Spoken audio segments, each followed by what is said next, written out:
जनेश्वर बनकटा जी, advocate high court. Radhe Radhe. Radhe Radhe महाराज जी। जी।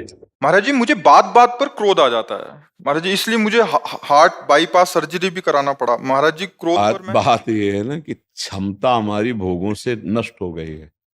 क्षमता होती सहनशीलता, विचार के द्वारा, विवेक के द्वारा जो हमारे प्रतिकूल व्यवहार, प्रतिकूल बात, प्रतिकूल व्यवहार में ही तो हमें क्रोध आता है, अनुकूलता में थोड़ी आता है। आप समझ रहे हो ना? हमारे मन के विरुद्ध बात होगी, हमें गुस्सा आ जाएगा।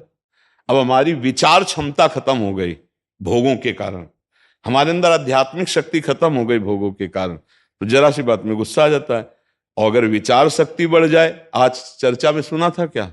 सत्संग में थे क्या? शायद नहीं होंगे। सत्संग में थे?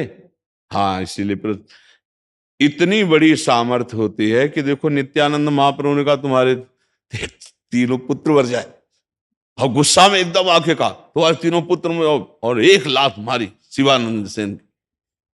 लेकिन वो मुस्कुराते ही रहे। प्रभु तो कहा तुम्हें गुस्सा नहीं है? बोले प्रभु, जिस चरण रज के लिए तरसते थे आज वो सीधे चरण हमारे, तो हमें गुस्सा क्यों आएगा? वो बोले हमने कहा था तुम्हारे तीनों पुत्र मर जाए। तो बोले प्रभु वो तो आपके ही है, आप रखो या ले लो, वो तो आपका विषय है। मुस्कुरा दिए।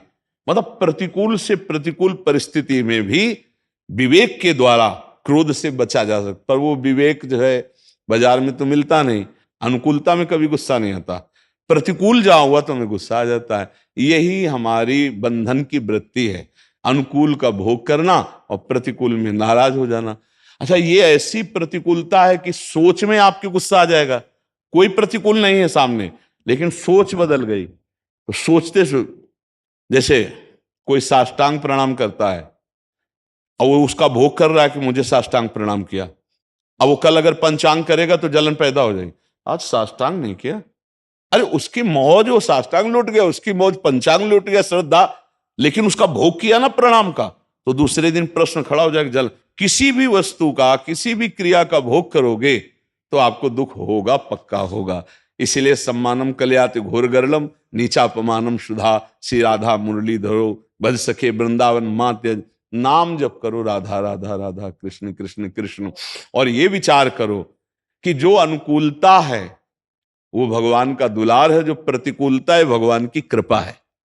अपने पाप नष्ट करने के लिए प्रतिकूलता को सह जाना चाहिए। जैसे कोई तुम्हें गाली दे रहा है, तुम्हारे प्रतिकूल व्यवहार करो, सह गए, तुम्हारे पाप नष्ट हो गए। और नहीं सहोगे, गुस्सा करोगे, तो देखो दिल का वो करवाना पड़ा सर्जरी, फिर दिमाग में आपके इतनी गुस्सा आ जाएगी कि आप बात बात पर डिप्रेशन की स्थिति में आ जाएंगे।